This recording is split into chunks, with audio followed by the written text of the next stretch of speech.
Hey everyone, this is a quick video on uploading your images to Design Space, plus a quick explanation of some of the file types. So let's jump right in. The first place I'm going to go is to my Downloads folder. This is where I saved my file. This video assumes that you know how to download your photo from the source that you purchased it from, or if it's a free file, the source that you found it at. But if you need some help with that, feel free to reach out.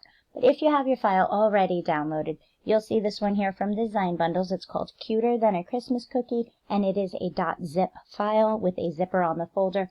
First thing we're going to do is I'm going to double click and open that file. You'll see here it says Extract All. Before you can use your files, you need to extract them. So I'm going to select Extract All, and it's going to ask me where I want to save my file. I'm going to browse, and I keep all of my design files in a separate place because I have a lot of them and I want to be able to find them. So I have my designs folder, and in that I have a holiday folder and a Christmas folder. I'm going to make a new folder. I'm going to name it Cuter Than a Christmas Cookie, because if I want to find this a year from now or whatever, I'm going to know where to look for it. So I'm going to select that folder and tell it to extract there.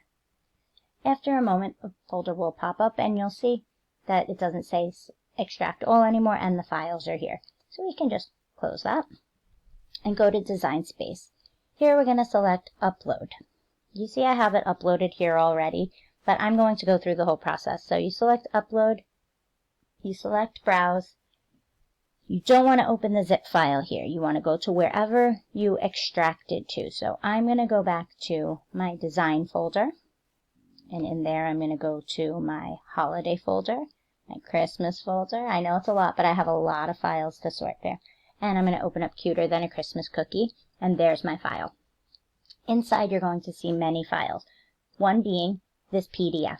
That's your license information. That lets you know if you're allowed to only use this item for personal use, like for yourself or your kids or for gifts, or if you're allowed to sell items that you make, for example, if you have a Facebook page or an Etsy shop.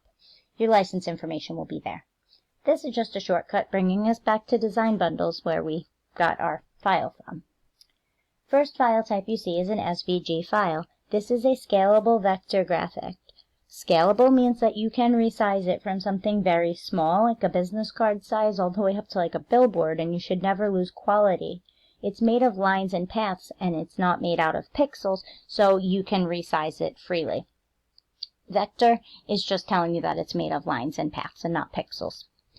This is your ideal cut file. It often comes already layered by color, and you can upload it directly into Design Space. So that's why you'll often see people saying, I need an SVG. Those are the files they're looking for. This is a PNG file. It's called a Portable Network Graphics file. It's portable because it's compressed to make its file size smaller.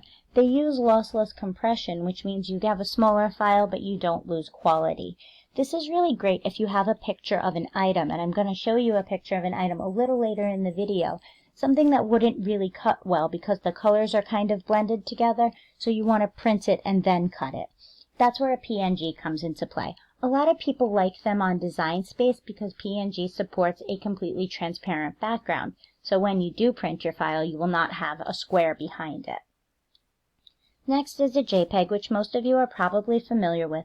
A JPEG is a raster file. It means it's pixel-based. It's made out of thousands and thousands of teeny tiny little squares. When you resize a JPEG, you often, almost always, have quality loss. If you do need to use a JPEG, for example, you only have this one image of a person and you want to put it on something, try to make sure you have a high resolution image. That means 300 dpi or dots per inch or higher. Often if you're downloading from someone's, say, Facebook page or something like that, it's around like 72 dpi and that just will not print well. JPEGs are great if you have a high resolution copy of an item or of a person. That's when you would want to use those. They don't support transparent backgrounds though, so if you upload a JPEG and you try to print it, it is going to print with a white square around it, and then the Cricut will try to cut a white square around it. An EPS file is a design file. It's called Encapsulated PostScript. It is vector. You can open it in Adobe Illustrator or Inkscape or anything like that. However, it is not compatible with Design Space, and since you're here to use Design Space, you likely will not be using this file. A DXF file, or a drawing exchange format file, is also a vector file. It's just like the SVG. It can be opened in Illustrator or Inkscape or uploaded to Design Space, so you can use that file as well as an SVG. So that's it for the file types. I think the first thing we're going to do, though, is we're going to do the SVG for this purpose, and we're going to select Open, because that's what most people are using right now. Here you can see that there is a transparent background, so this is how it's going to cut. You don't have to clean an SVG file. They come pre-cleaned. They are just ready to drop into your file, so you can just give it a name. I'm going to put gingerbread cookie here. So later, or gingerbread man, so later if I'm looking through my images in Design Space, I can find him again. And then I'll just hit Save. Once it's saved, you'll see it pops up here.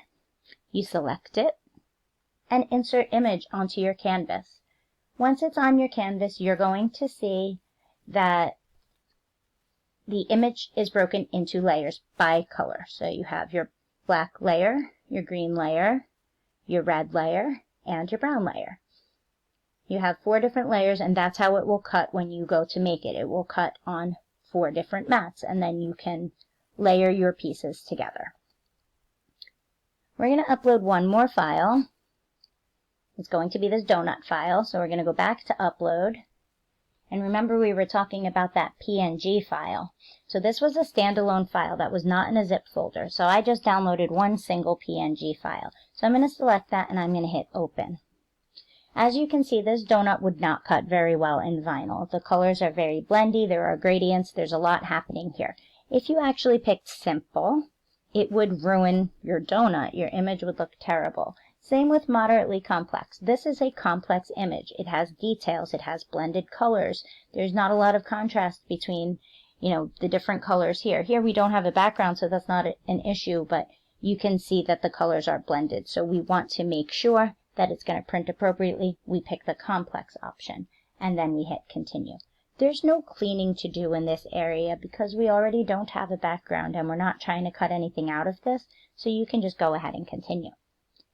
As you'll see here, you get to choose if you want to save as a print then cut image or just a cut image. When it cuts, it's going to cut this shape, and that's what we want. But we want to print it first, say on printable vinyl or on cardstock. So we're going to select the print then cut image. Here, I'm just going to rename it Donut because that was a complicated name. And I'm going to give it the tag of Donut so I can find it again later, and I'm going to hit Save.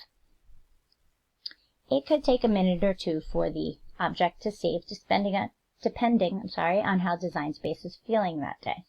So you can see that it is trying to save. Sometimes you'll get a little circle spinning, otherwise you can see right up here there's this green line that's just kind of going and going. So we're just going to have to give it a minute to do its thing. Just be patient with it. When it's done, you will see that your file is uploaded, and you do the same as before. You select it, and then you hit Insert Image. Once your image is in, you'll see that this is printable. All of your details are there, but it is only one layer. So when you say to make it, it's going to tell you that it wants you to print first.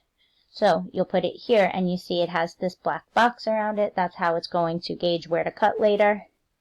And then you will go on through the rest of the steps to print and all of that. That's for another video, though. We were just getting them into Design Space for today, so we're going to go back. If Design Space will let us go back, we're going to cancel and go back here.